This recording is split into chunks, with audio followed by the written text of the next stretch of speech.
Hello, and welcome to this on-the-road edition of Inside Compliance. I'm Erica Salmon Byrne, Executive Vice President of Compliance and Governance Solutions, and we're filming today from our offices in Menlo Park, California, taking advantage of some time out here to speak with thought leaders based on the West Coast. I'd like to start by thanking my NYSE colleagues here in Menlo Park for loaning us their office space and being such gracious hosts.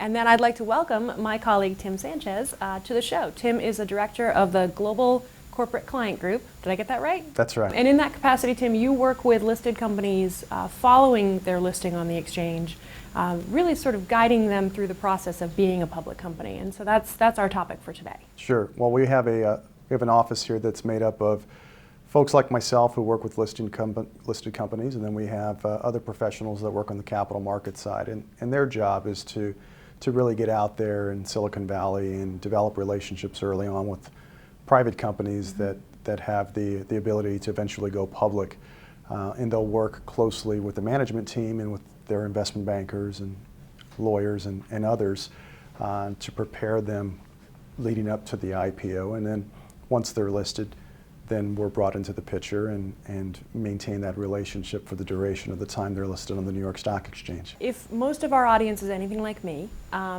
they may or may not, as certainly I didn't, know a whole lot about the process of going public. So let's set the stage a little. There's a ton of work that goes into that process. So talk me through the 18 months or so before somebody decides to list, and just even the sheer volume of what they're going to deal with. Sure. Well, there are a number of things. I mean, I've been an entrepreneur in years past, and so like most companies here in Silicon Valley, you're focused, if you're an entrepreneur, part of the management team, your focus is on execution, Sure. Building a product, building a market, succeeding in the marketplace. Right. Going public is always that dream or that carrot that's held out there for a lot of companies.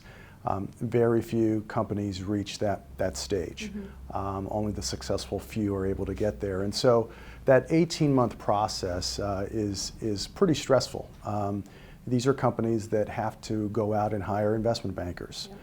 And that doesn't happen overnight. So they'll entertain a number of investment banks that involves presentations, multiple presentations before they decide on the bank.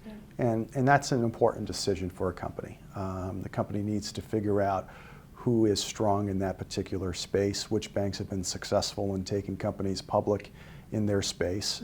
And so that's a decision that's made with the board of directors. You have to hire an accounting firm. Sure. That's prepared to perform the audits that are required in order to meet certain standards to go public. You have an outside counsel that comes into the picture, and they're really the ones who are orchestrating the entire process. Right. And they're working closely with the general counsel internally to prepare all of the documents, preparing the S1 filing, which is just an enormous task that can take months and months to get it right before you can submit it to the SEC. So it's a lengthy process. It's one that I think a lot of companies don't realize how difficult it'll be just leading up to the time they go public. It's expensive, it's not cheap, and a lot of companies don't make it through the entire process. Yeah, no, and so it's really no surprise when you put all those pieces together that writing a code of conduct, drafting your insider trading policy, training your employees on what it means to be a public company, those things are going to fall pretty far down on the list. That's absolutely right. I mean, when you think about a startup in Silicon Valley or in the West Coast, you know, it's a fast-moving organization. Right. They're moving, they're operating the seat of their pants. They just, you know, are looking to move quickly, grow their business as quickly as possible. You're absolutely right. Writing a code of conduct or a handbook or a set of standards, it's just not going to show up on the radar screen. You know, the GCs that work at most startups are just so consumed 24/7 preparing the S1 filing and working with outside counsel. The last thing they're going to think about is corporate governance. Right. Let's fast forward. For those companies that are successful, you have your listing, right? You ring the bell, big moment in the company's history. But then now you're a public company, right? Sure. And so you work with a lot of those organizations in the 2 years, 3 years, 4 years after they become a part of the NYSE community. What's that transition like for that startup organization that has been moving so fast? Well, I've worked with dozens of companies that fit that category, and it is exciting. It's sort of the last bastion of the American dream, if you will, right? Everybody dreams about starting a business and being able to take it public one day and ring the bell at the New York Stock Exchange. It's fun, it's exciting to be with the company, to experience that first day of trading. It's a once-in-a-lifetime opportunity, and it usually turns into a big party. But what I tell my counterparts who work at these companies is that tomorrow morning you're going to wake up and there'll be a letdown. The euphoria will die down, and then you'll realize, oh my goodness, we're now a publicly traded company. Right. And then you're faced with the task involved with following all of the rules and regulations that pertain to being a listed company. And it's an enormous task. And all of a sudden now you do have to answer to people in terms of outside investors. The beauty of being private is that you have a handful of investors and you work with them closely, they're your partners, and you really don't have to disclose much to the outside world. Right. You can basically keep everything private, if you like. That changes overnight the day you start trading. And so now all of a sudden you have to shift focus and get past preparing for an IPO and focus on what's required now that you're publicly traded. So in the universe that we operate in nowadays, you have shareholder activists that could be a best friend or a worst enemy to management teams. You have the SEC that requires you to report on a quarterly basis. This is a new exercise or practice that private companies just aren't used to. You have deadlines that you have to meet, not only with SEC filings, but with the New York Stock Exchange. So there are a number of things. And then on top of all of that, you have investor relations. Right. And so you have an investor relations officer who deals with public shareholders, communicates all of the information, material information to the investors out there, and they have to do it and follow certain rules and procedures. So it's a challenge, and we find more often than not that companies will stumble along the way, but they eventually figure it out. Yeah. Well, it's the price of access in the capital markets, right? It's the deal you make with shareholders. Absolutely. You say, give me your money, and in return, I will make sure that you understand what I'm doing with it. That's the foundation of the whole concept of the capital markets. Absolutely. One of the interesting trends that we're seeing in our particular space is a growing recognition on the part of large institutional investors in particular that the corporate governance practices of a company play a role in the analysis as to whether it's a safe place to put your money. And it's, from our perspective, it's an exciting trend because we've been seeing corporate failure after corporate failure that has a tremendous shareholder cost, right? Sure. The last place you want to spend your money is on outside lawyers and forensic accountants trying to figure out what happened with an allegation of a bribe paid in Bolivia, right? So the institutional investor community is now starting to ask a lot of questions about governance practices. Do you have a separate chairman and CEO on your board? Have you declassified your board? What does your code of conduct look like? How are you training your employees? All of these things that go into sort of the underpinning of the organization's ethics and compliance related activities.